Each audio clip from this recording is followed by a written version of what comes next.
वंशागति के अध्ययन से संबंधित जीव विज्ञान की शाखा है। ऑप्शन ए कोशिका विज्ञान, ऑप्शन बी उद्विकास, ऑप्शन सी आनुवंशिकी, ऑप्शन डी शारीरिकी।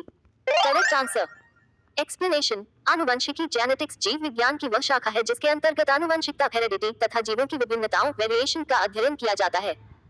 आनुवंशिकता के अध्ययन में ग्रेगर जॉन मेंडल की मूलभूत उपलब्धियों को आजकल आनुवंशिकी के अंतर्गत समाहित कर लिया गया है। प्रत्येक सजीव प्राणी का निर्माण मूल रूप से कोशिकाओं द्वारा ही हुआ होता है।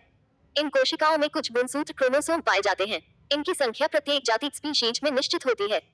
इन गुणसूत्रों के अंदर माला की मोतियों की भांति कुछ डीएनए की रासायनिक इकाइयां पाई जाती हैं जिन्हें जीन कहते हैं। आनुवंशिकता जेनेटिक्स शब्द किसने गढ़ा है? Option A Morgan, option B Mendel, option C Bateson, option D Johannsen. Correct answer explanation. जीवों की आनुवांशिकता तथा आनुवंशिक समानताओं और विभिन्नताओं का अध्ययन आनुवंशिकी जेनेटिक्स कहते हैं। आनुवंशिकी शब्द का सर्वप्रथम प्रयोग बेटसन ने किया था। जॉनसन ने जीन शब्द का प्रयोग किया था। गुणसूत्र क्रोमोसोम का नामकरण वाल्टर ने किया था। किसके द्वारा आनुवांशिकता के विज्ञान को आनुवांशिकी कहा गया? Option A Mendel, option B Correns, option C Muller, option D Watson. Correct answer explanation. आनुवंशिकता के विज्ञान को आनुवंशिकी वाटसन द्वारा कहा गया। आनुवांशिकी के जनक वैज्ञानिक हैं। Option A Robert Hooke, option B Charles Darwin, option C Hugo de Vries, option D Gregor Mendel. Correct answer explanation. Mendel द्वारा उद्यान मटर पर किए गए प्रयोगों के परिणाम के आधार पर आनुवंशिकता के नियमों का प्रतिपादन किया गया, जिन्हें मेंडलवाद भी कहते हैं। स्वतंत्र अपव्यूहन का नियम मेंडल का ये नियम द्विसंकर संकरण के परिणामों पर आधारित है।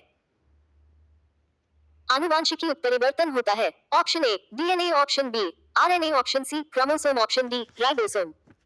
Correct answer explanation. गुणसूत्र या क्रोमोसोम सभी वनस्पतियों व प्राणियों की कोशिकाओं में पाए जाने वाले तंतुरूपी पिंड होते हैं, जो कि सभी आनुवांशिक गुणों को निर्धारित व संचारित करते हैं।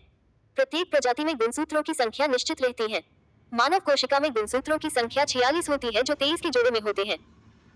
जीन शब्द का सर्वप्रथम प्रयोग किसने किया? Option A Waltier, option B Watson, option C Crick, option D Johannsen. Correct answer explanation. गुणसूत्रों पर स्थित डीएनए की बनी वो अति सूक्ष्म रचनाएं जो आनुवांशिक लक्षणों का धारण एवं उनका एक पीढ़ी से दूसरी पीढ़ी में स्थानांतरण करती हैं, जीन वंशाणु या पितृक कहलाती हैं।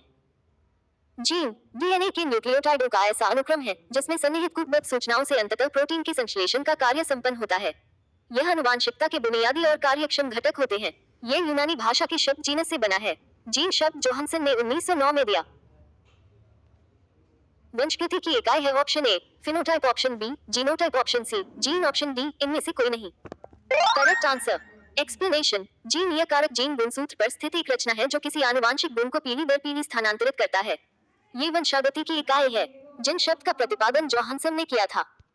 मेंडल ने किस पौधे पर संकरण प्रयोग किया? Option A chicken pea, option B pigeon pea, option C garden pea, option D जंगली मटर। Correct answer explanation. मेंडल ने प्रयोग के लिए उद्यान मटर के पौधों का चयन किया क्योंकि मटर का पौधा एक वार्षिक पौधा है। इसकी आयु 3 से 4 माह होती है, अतः इसकी कई पीढ़ियों का अध्ययन करना संभव है। इसमें नर तथा मादा जननांग एक ही पुष्प पर होते हैं। पुष्प की रचना ऐसी है कि इसमें प्राकृतिक रूप से संकरण नहीं हो सकता है, अतः इसमें स्वपरागन होता है। स्वनिषेचन के कारण मटर के पौधे संयुग्मंजी होते हैं, अतः पीढ़ी दर पीढ़ी इसके पौधे शुद्ध लक्षणों वाले बने रहते हैं। कृत्रिम पर परागन द्वारा बने संकर पौधे सक्षम होते हैं। मटर के पौधों में बहुत से ऐसे लक्षण मिलते हैं जो एक दूसरे से विपरीत है। बारबेरा मैक्लिंटॉक किस पौधे पर कार्य के लिए प्रसिद्ध है? ऑप्शन ए मटर, ऑप्शन बी मक्का, ऑप्शन सी गेहूं, ऑप्शन डी चावल। Correct answer explanation. Barbera McClintock 16 जून 1902 2 सितंबर 1992 एक अमेरिकी वैज्ञानिक और साइटोजेनेटिकिस्ट थी, जिन्हें फिजियोलॉजी या मेडिसिन में 1983 का नोबेल पुरस्कार दिया गया था। अपने करियर की शुरुआत मक्का साइटोजेनेटिक्स के विकास में अग्रणी के रूप में की, जो बाकी जीवन के लिए उसके शोध का केंद्र बिंदु था। ग्रेगर मेंडल निम्न में से किसके प्रतिपादन हेतु प्रसिद्ध है? ऑप्शन ए कोशिका सिद्धांत, ऑप्शन बी उत्परिवर्तन सिद्धांत, ऑप्शन सी आनुवंशिकता के नियम, ऑप्शन डी उपचित लक्षणों की वंशागति। Correct answer explanation. मेंडल की वंशागति के नियम को आनुवंशिकता का नियम कहते हैं। आनुवंशिकता के सिद्धांत के अनुसार एक पीढ़ी से दूसरी पीढ़ी के लक्षणों का स्थानांतरण होता है।